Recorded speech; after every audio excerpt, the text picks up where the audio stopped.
girl Sky Queen, and I'm here with another video. So guys, to be honest, go along me on earth, and the first me I got the Institute of Museum. What's the name today? So guys, I have a video out story for you guys. You will love this one. At first, I've been in the museum and I didn't know that it was a zoo once before. That they used to have snake and a whole lot of stuff. I saw the GIF. I saw the what's it name? I don't remember. And I saw some weird insects that is in Africa and that is in Jamaica. I personally said that. And then guess who me see today? The governor, former governor general, guys.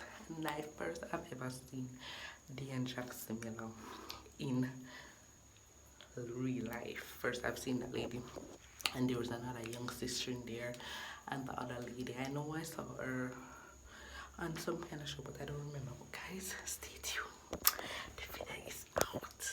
The video is out, guys. Stay tuned for my video.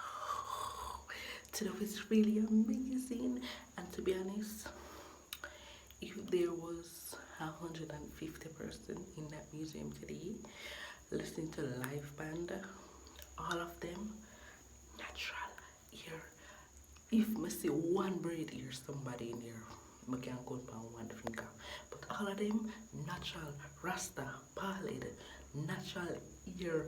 As the ear we are born with, I'm not talking about no cream ear, I'm talking about the ear we are born with, natural as you come out of your mother.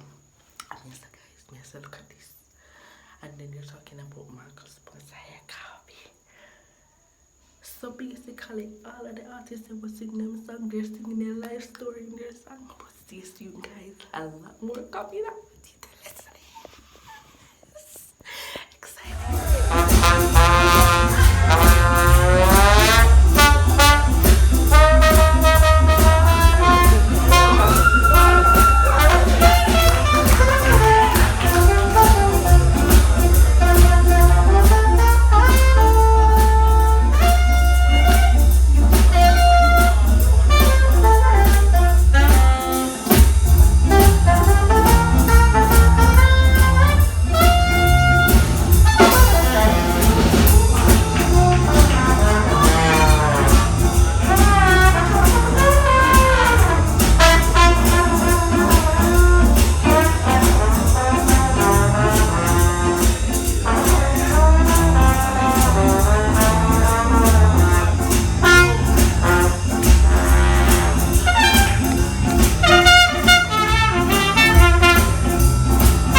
and the way in which the kind of advocacy, the sort of militant approach from a Peter Tosh gets sort of reignited and invoked by artists such as Chronix.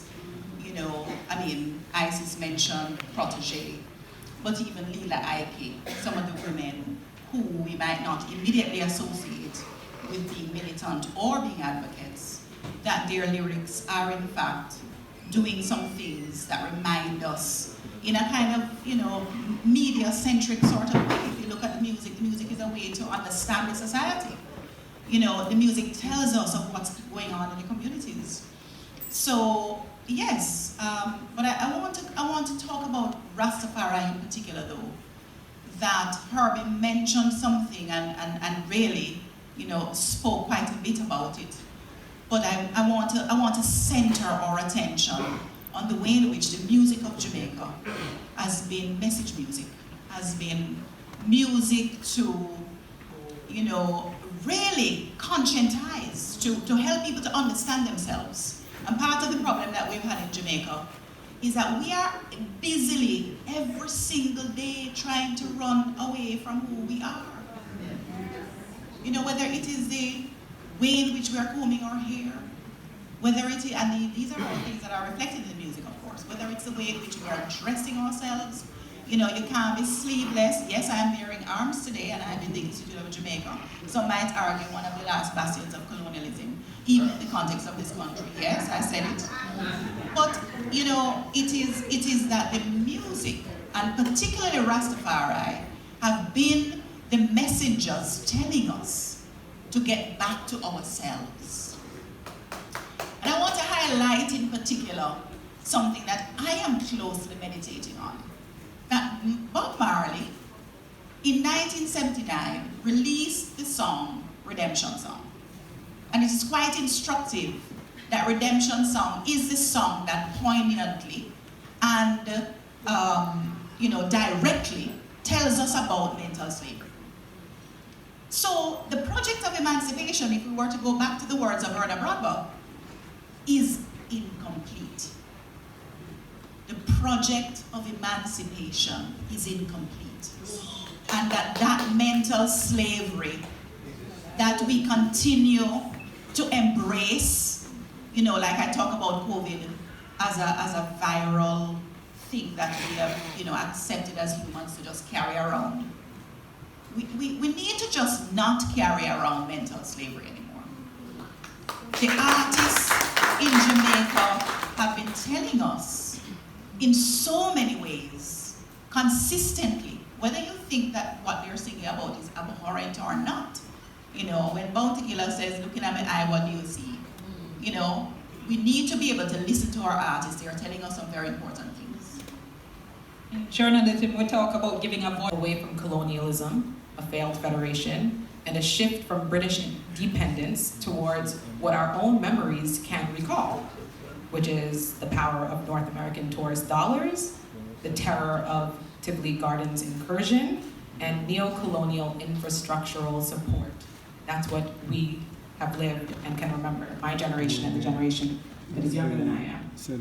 This is the history and recent history that flows through Protégé on Blood Money. But it's always been a part of his lyrical messaging. Take, for example, the 2015 single, Such. Music and political advocacy, colonialism, federation, and independence. It's a really apt topic. I mean, Herbie and his team always have their finger on the pulse of what's important and what's current. And as we celebrate our 60th year, we're introspecting on so many things, where we're reflecting. So the music obviously is a really important part of us and also deserves that introspection. And it's a really exciting topic, I think, because one of the things the music teaches me every day is not to predetermine who is an advocate or who is a prophet. You know, the fact that we have Spice writing an open letter to our Prime Minister in Dear Honorable, calling for a change to the laws on street vending to enhance the dignity of her people in the way they make a living.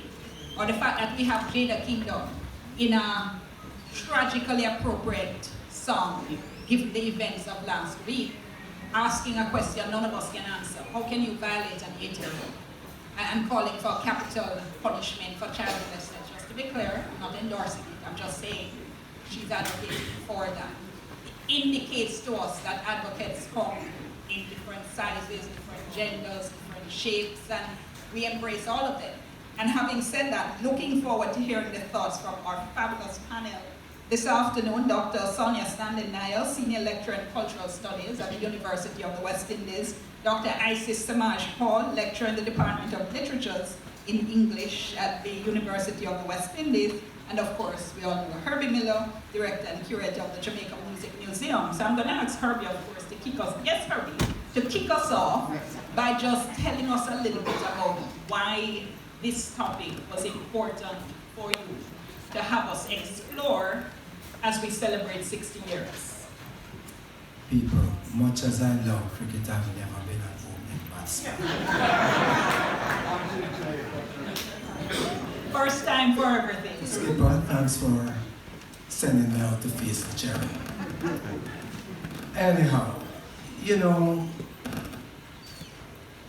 the 60th anniversary of our independence, for most of us sitting here as I look around, is something real. We have experienced the pre-independence period, the short-lived federation period, and of course, the lowering of the Union Jack and the hoist. Hello, hello, hello. Microphone? Yes, there we go. No, it's working. So first of all, thank you very much, Herbie, for inviting me once again to the part of our nation. Y'all out there look really wonderful, and I'm very pleased to be here in person and not by Zoom.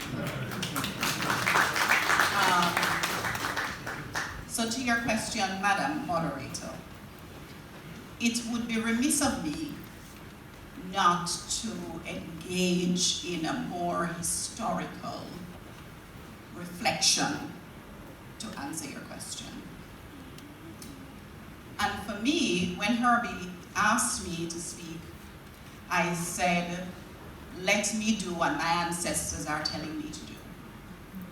And that has to do with the way in which we must remember the drum.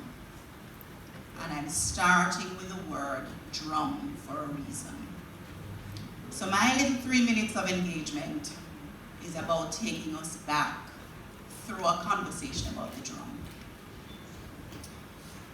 Today, the drum, of course, is represented by what I call Jamaica's national instrument, which is a sound system. And if you leave here with nothing else today, I want you to remember that Jamaica's national instrument, in the way that we can talk about Trinidad's national instrument as a steel pan, that Jamaica's national instrument is a sound system. So let me take you, you can't have that. Let me take you back to the 17th century, where I want to begin a conversation about the drum. If you go back to 1717, well, even before that actually, if you go back to 1717, there is the beginning of a conversation already happening in this so-called New World about the banning of instruments. So the drums, percussive instruments, were banned in this part of the world. They were banning things like obeah, not just in Jamaica, but spiritual practices across the Caribbean. When you think about, just even ways to assemble, and by the time we get to the 19th century, there are laws about vagrancy that are being used to prevent people from associating, from even occupying space in the city. So let's begin to think about the ways in which the state and its apparatuses construct, through even legislative platforms, ways to restrict the very essence of the being of Black people in this part of the world. Has helped us to understand better that transition. Because it's not all of us who sit in the history class and the sociology classes and are able to make sense of the lecture, especially at primary school level. But pop culture has really given us such insight, not only into what's taking place here in Jamaica, but globally. And so, and before going further, allow me please to acknowledge the presence of our past executive director, Vivian Crawford.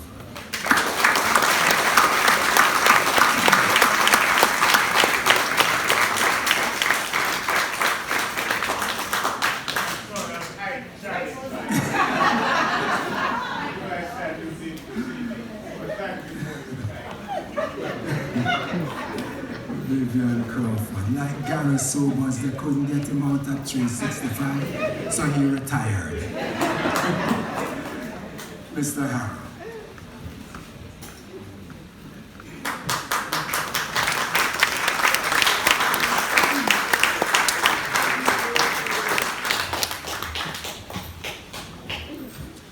Good afternoon, everyone. I am indeed happy to be here with you this afternoon. As Herbie mentioned, that COVID would have allowed us to stay in for a very long time. And so this afternoon we are now privileged to be together as one at one place, and we feel safe that we are not exposed to any elements, right? And so I want this afternoon to welcome Sir Kenneth Hall, former Governor General of Jamaica, Mrs.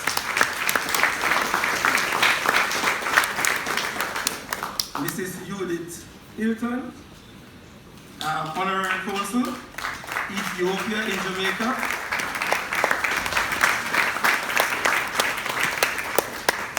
the great man, former Executive Director, Professor, I call you sir, Vivian Crawford, a Portlander as myself, a man with a little more stature than I do, and the steps that I really want to follow. Although it's very important to make your own mark, it is important as well to recognize those that have done well before you.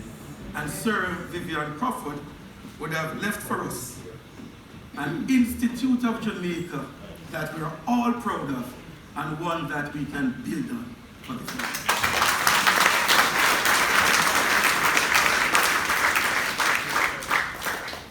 I want to also welcome the lady I am seated beside, that meeting her closely for the very first time, Mrs. Leanne Jackson Miller.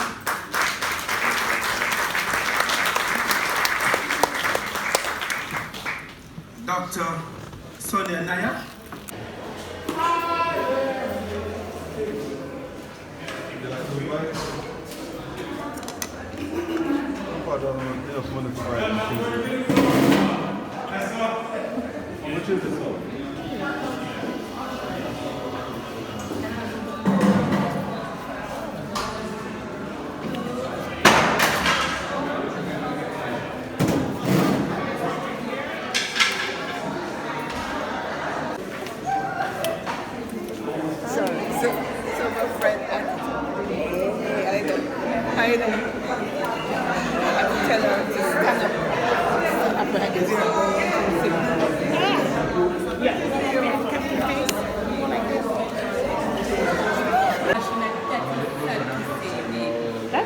Okay, but So what's it? No, I'm just can't go to NCG, right?